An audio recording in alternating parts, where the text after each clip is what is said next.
Oh my god, women are literally like, hey men, stop raping and killing us. And y'all are like, whoa, I installed this AC already, so I just... Giving you every piece of me. I don't want love I can't afford. I just want you to love for free. This is how you can help your favorite creator go viral. Number 1, watch their entire video. Number 2, like their video. Number 3, post a comment. Number 4, follow them if you're not following them. And number 5, hit the share button, hit other, and then cancel. I want to sincerely apologize to the African American community, the Black community, the people of color community, Latinos, the LGBTQ plus community, the sexual assault community, the Jewish community, because Girl, how did you manage to offend that many communities? I know I already responded to your comment, but I wanted to make this into a video in case anyone else was wondering the same thing. The idea that all sex work is rape, specifically prostitution, is an idea that comes from a line of arguments that are based in rad femme thought. And those arguments start with the idea that sex workers have sold their consent. I think this is a very problematic premise. Much of the violence that sex workers face is because dangerous male clients believe they have purchased their consent and can therefore push their boundaries any way they want to. They believe it's impossible to rape a sex worker because they have apparently purchased her indiscriminate permission. We as feminists should not be supporting this justification. And it's just a false premise too. Sex workers aren't handing over control of their bodies and boundaries for cash. They're exchanging sexual services with explicit stipulations: when, where, and what acts. As one of my mutuals put it, sex workers know the difference between performing sex work and being assaulted while doing so. We should have faith in their ability to differentiate between the two. That's the first step in believing them when they do come forward with allegations of abuse. I think it's inappropriate for non-sex worker feminists to say so generally. I like you. Have a cupcake. I like you. Have a cupcake. I like you. Have a cupcake. Oh, hi. Yeah, I'm Lily. Nice to meet you. Where do I work? Oh, I work at Antifa. My dad's like the president. Not the president. My dad's not Trump. Ugh. Biden 2020. But, yeah, he's the president of Antifa. I don't work for him. That would look bad. I work for his immediate subordinate, the CEO, George Soros. Yeah, totally. It's so fun, yeah. Sometimes I just get, like, paid to be a body at a protest, but, like, other times I get to, like, hack into the Department of Education so we can, like, have, like, a radical leftist curriculum where we can, like, learn about anarcho-Stalinism. Yeah, it's, like, so fun. Well, I gotta go. I'll see you at Marxist Book Club next week? Yeah, it's Audacity of Hope by Barack Obama. Marxist king. Are you that mentally enslaved and intellectually subservient and intellectually molested and ideologically molested? Mientras que me hago estos desmaquillajes, les voy a explicar de manera más detallada qué es la female gaze, porque vi a muchas personas confundidas. Pues ojalá con este video se vaya a entender mejor las female gaze que quedan de los integrantes de BTS y la que voy a hacer de Stacy. La mirada femenina es una respuesta a la mirada masculina. La última es definida por Laura Mulvey como la manera en la que las artes visuales y la literatura representan a las mujeres como objetos de placer para los hombres. Como el entretenimiento está dominado por hombres cisgéneros heterosexuales y blancos, esta mirada cosificadora y agresiva es la más común. La mirada femenina no es lo opuesto a la mirada masculina, pues el propósito de la mirada femenina no es cosificar a los hombres blancos como ellos lo hacen con las otras personas, que no tienen los mismos privilegios que ellos. Las historias dentro de la mirada femenina pueden ser contadas por cualquier persona con identidades deficientes, pero todos, incluidos los hombres blancos, son capaces de mostrar inteligencia emocional. Esta mirada también es una manera en la que se puede hacer justicia y demandar una forma sociopolítica en la que hacemos arte. También intenta disminuir la misoginia, tratar a las personas queer o cualquier grupo marginado. Intenta ser interseccional, pero no siempre lo logra. La mirada femenina reclama el cuerpo, pues antes éramos vistas como objetos pasivos que son capturados o personajes que solo sirven para el crecimiento de los otros.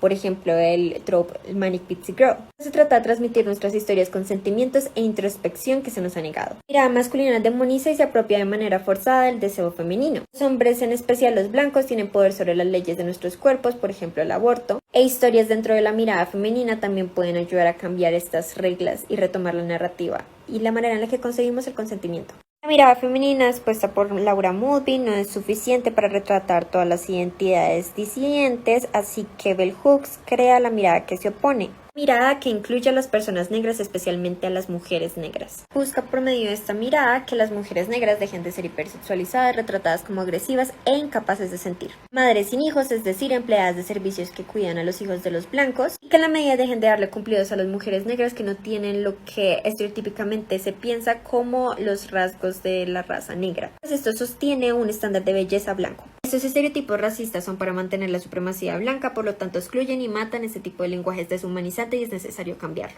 Para identificarnos tenemos que reconocernos, pero históricamente la otredad raramente es reconocida y el ejercicio activo de quitarnos la posibilidad de utilizar el lenguaje que le llegue a las masas es violento. Acá vamos a seguir utilizando el concepto mirada femenina en lugar de la mirada que se opone, que fue la que propuso Hooks. Pero voy a intentar ser interseccional, por eso hemos estudiado a hombres racializados y a mujeres, tanto blancas como racializadas. Glass ceiling feminism.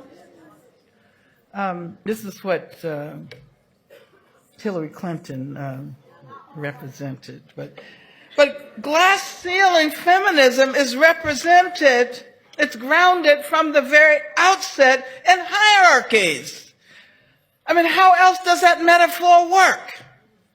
Those who are already high enough to reach the ceiling are probably white. And then if they're not white, they are already affluent because they're at the top. All they have to do is push through the ceiling. And as long as I have identified as a feminist, it has been clear to me that any feminism that privileges those who already have privilege is bound to be irrelevant to poor women, working class women, women of color, trans women of color. Just because someone says he did something doesn't mean he's guilty. That is not proof. I wasn't going to say anything because I know that your fans are probably just going to go crazy and like attack me in like the comments or something to this video, but I honestly could not stay silent. You sit here and you ask, what are your sources? What are the sources for this? Like, give me some evidence, right? Like, these women's word isn't enough for you. 20 women don't just come together and say that somebody raped them. Nobody does that. Do you know how ridiculous you sound? And even if they did lie, I'd rather support a liar than a rapist. Also, what kind of evidence are you even looking for? Do you know how hard it is to gain evidence in rape cases? It's almost impossible. And people like you are the reason that women don't even come forward in the first place, because they end up getting harassed and discredited for no reason. So go be a pick-me girl about something else, because rape is extremely traumatizing, and you are not helping anybody. Oh my God. Oh.